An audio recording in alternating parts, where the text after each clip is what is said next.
Thank you, friend. Shabbat Shalom. Vayakel. And he assembled. Money don't get everything, it's true. What it don't get, I can't use. Now give me money. That's what I want. Friends, this parsha is a continuation of the construction of the tabernacle, and there is much repetition.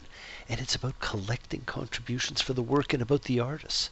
But I actually want to begin shortly before this parsha starts, because there's some very interesting things that occurred at the end of the last parsha, which are often not highlighted. In Exodus 34:5 and 34:6, we are given the first hint of Maimonides' famous merciful God attributes, and it is introduced with the double name-calling formula that we've seen before, the formula which defined the lives of those when it occurred. Abraham, Abraham, and the Akita. Jacob, Jacob, with the ladder to heaven. Moses, Moses, with the burning bush. And now, Yahweh, Yahweh. And just the way it's set up. And Yahweh came down in a cloud and stood with him there, and he invoked the name, Yahweh. And Yahweh passed in front of him and called, Yahweh, Yahweh. Merciful and gracious God, slow to anger and abounding in kindness and faithfulness. Friends, this is certainly the most quoted and repeated formula of all in the Tanakh, and it is the closest we ever get to seeing the Torah describing the true nature of God. From now on, I'll be busy. Ain't going nowhere fast. I'm just glad it's over. Seeing the real you at last. We're then given insight into how even in its infancy, the Torah was designed to be a dynamic, organic code of laws, which it still is, changing and adapting. Even after what was carved in stone was destroyed and recarved, for God says, you shall not make molten gods for yourself. This was not part of the original Decalogue, but after the golden calf incident, it was added as a prohibition. And then one of the most amazing things in the Torah takes place, and it is the one that has been misinterpreted for centuries and has had amazing repercussions. In Exodus 34:29, Moses comes back down the mountain carrying the 2 tablets of testimony, and we are told that he hadn't realized that the skin of his face was transformed. Friends, Moses has just had a once-in-human history encounter with God, and because of the difficulty of the Hebrew words which were used, it is understood to mean that Moses' face beams light, or had begun to glow. The verb used is karan, and this is its only use in the Torah, but it led to a Latin translation that used the word karen, which means horn, which makes no sense, since horns would grow from the head, not from the face, but has led to the belief that Moses had horns, the most famous depiction being that by Michelangelo, and a stereotype lives on. We can certainly expect transformation of our souls by being in the presence of the Creator of everything, and we radiate from inside out. So it had to transform the outer as well as the inner essence of Moses. And some of our sages believe that he was burned from the fiery exchange.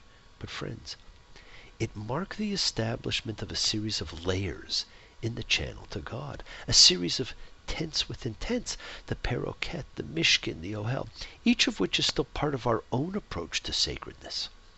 We partition off the most sacred space and envelop it in layers, yet it remains accessible to us all. And this creation of the sacred brings us to the first half of this parsha, which deals specifically with the Sabbath. The tabernacle commands ended with the Sabbath, and now Moses' repetition of them begins with the Sabbath. There is a connection between the tabernacle and the Sabbath. The creation story in Genesis also ended with the Sabbath as a sanctification of time. And now as the nation begins the construction of the tabernacle, the most holy space on earth, we have the inevitable connection of sacred time to sacred space. And we'll address these again and again as they continue to represent so much in the Tanakh. Sacred time, sacred space. And friends, we continue to create sacred space for ourselves. And we are reminded over and over that if we do nothing else, we are to keep sacred time as well. Moses repeats God's commands about the Sabbath, but he makes a change. And he adds something himself. He says, "You shall not burn a fire in all of your homes on the Sabbath day." This, friends, is a game changer. Our sages have wondered why fire was singled out from all forbidden things. And why did Moses add it? Because it was not part of God's instruction. This is the first time fire was being associated with Sabbath, and fire had just played a prominent role in both the creation of the golden calf. Aaron threw the gold in the fire and out it came, and in its destruction. Moses destroyed it in fire. And so perhaps the prohibition was a reminder of the golden calf rebellion. Perhaps it was also a suspension of technology. The control and use of fire is unique to humanity. Our sages saw it as the basis for our advances in science and innovations in technology. Even now, we focus on fuel sources for burning. Fire, my friends, is the metaphor for our power and control over nature.